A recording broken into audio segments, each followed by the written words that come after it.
Eto pa mga bossing ko, ang isa sa mga subok na dapat nating gawin upang sa ganon ay mas higit na lumevel up ang ating swerte.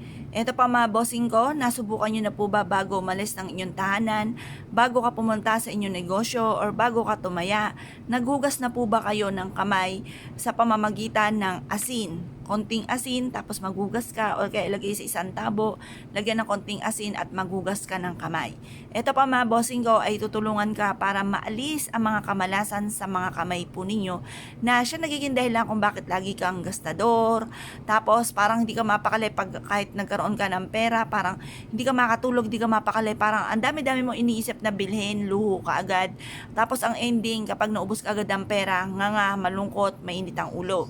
Ngayon, kung ikaw ay isa sa mga ganyan mga bossing ko, kasi ganyan din ako dati, at ako pa mga bossing ko ay parang di mapakali, ang dami kong iniisip na bilhin, sabik ako sa lahat ng bagay, kaya ang dami-dami kong gustong bilhin mga bossing, parang pag nagkaroon lang ng pera, isip ka agad kung paano ito uubusin, paano ito gagastusin. Ako pa may tuturo sa inyo na isa sa mga subok na napakaswerte. Subukan nyo po ito mga bossing ko, at ito'y makakatulong upang sa ganon, mas higit na lumevel up ang swerte po ninyo. Proven po ito na napakaswerte, basta't may 100% kang paniniwala sa mga gatong mga pamamaraan. Kailangan lamang po ninyo ng asin, tapos tubig. Ngayon, sa umaga nyo po ito gagawin bago pagka nakapaligo ka na at ikaw po ay papaalis na, bago ka umalis ng inyong tahanan, kayo po muna ay maghugas ng asin bago ka umalis. Mag-wish ka, yayaman ako at magiging matagumpay, magkakaroon ako ng napakaraming pera. Ganun ang mga pag-wish na walang gamit na sana, direct to the point. Mapapasin ninyo, iaadya kayo nito kung saan lagi kayo ay suswertihin. Mapapasin ninyo na kung dati-dati lagi kami na malas, eto naman instead na kamalasan ay puro swerte ang darating.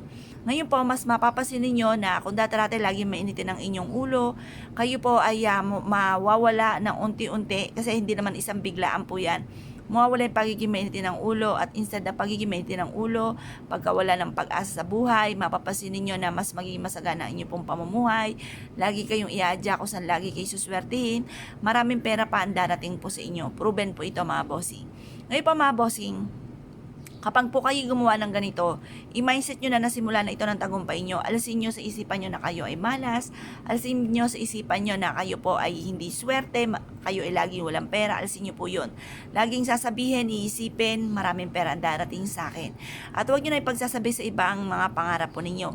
Ang madalas na hindi pagpapatupad sa ating mga pangarap, yung ba tipong nauudlot ang swerte dahil nasasabi nyo kaagad sa iba. Kaya minsan mapapaisip ka, parang, bakit ganun? Parang, masipag ka naman tao, lahat na ginawa ninyo, pero lagi ka pa rin minamalas, nauudlot, ayan na yung swerte. Ang swerte ay naging bato pa. Yung mga ganun mga bossing, kaya subukan nyo po itong gawin. Kung kayo ay naniniwala at nais nyo po itong gawin, huwag na kayo magpatumpik-tumpik pa, subukan nyo po ito. Proven po ito, at itahimik ang ating bibig, obserbahan ang mga magaganap, maraming blessing pa ang darating po sa inyo. At good luck po sa inyo po lahat.